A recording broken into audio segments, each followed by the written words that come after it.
Well, folks, I think I have a winner for the worst named new feature inside of Photoshop CS4. For a while, it was the feature called Content Aware Scaling, but it's been overtaken by this feature. And notice that I said it's the worst named feature. It's not the worst feature. It's actually a very good feature. I just think it's got a horrible name. All right, it's right under Select. Go down to Color Range.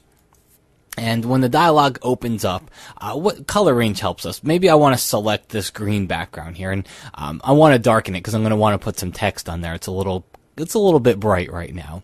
So we can put some text on here, and if I make it darker, it'll make the text kind of stand out more.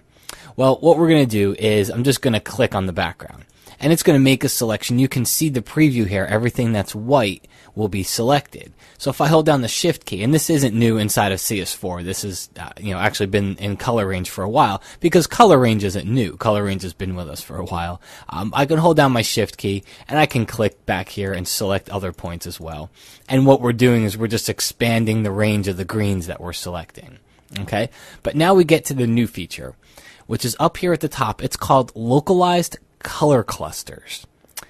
It's a horribly named feature, and what it does is take a look at my selection preview here. Notice even though I clicked over here, see what's happening is it's selecting the greens over here as well, and everything in her bouquet. And if really we just want to darken this area, well, it kind of becomes harder because we have to make a different selection. But if you turn on Localized Color Clusters, watch what happens. It starts to limit the selection over here, and it's starting to limit it to only the areas that I clicked on. And then if you come down here to the range slider, up at 100% says, hey, make it a very broad range. Go ahead and select a lot of different greens. But as you drop that down, okay, you see what we're able to do here? So I'm able to drop out that left-hand side and localize the selection that I made over here, so it only sticks over onto this part of the photo. And I might come back here with my Shift key and just click on a couple other areas. All right, and that's looking pretty good. Drop my range down a little bit. So what it's done here is it's giving you a way to kind of restrict your selection with the color range to only the areas you're clicking on and not the entire photo. Even though these greens are fair game over here, this Localized Color Clusters setting is letting us drop those out of the selection. So I'm going to hit OK, and we'll go into Levels, Command or Control L. Maybe I'll take this white slider and I'll just drop that down a little bit here, and we'll see we'll darken the background, deselect. And then the last thing that I would do here would be to take my type tool and just make a little text box up here. Let's choose a different font, like something maybe Bickham Script Pro. If I can find it, here it is.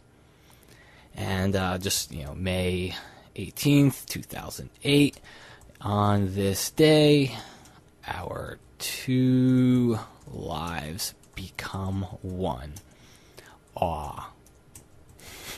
All right, so we can put some text there, and just in this example, using that color range was a way for me to get in here and just kind of drop down this area so this text stands out a little bit more. But that's the new feature inside of Color Range. Again, Color Range isn't necessarily new itself, but that Localized Color Clusters option is new, and it does help out when you're using the dialog box to help you just kind of fine-tune that selection to the area you want it in.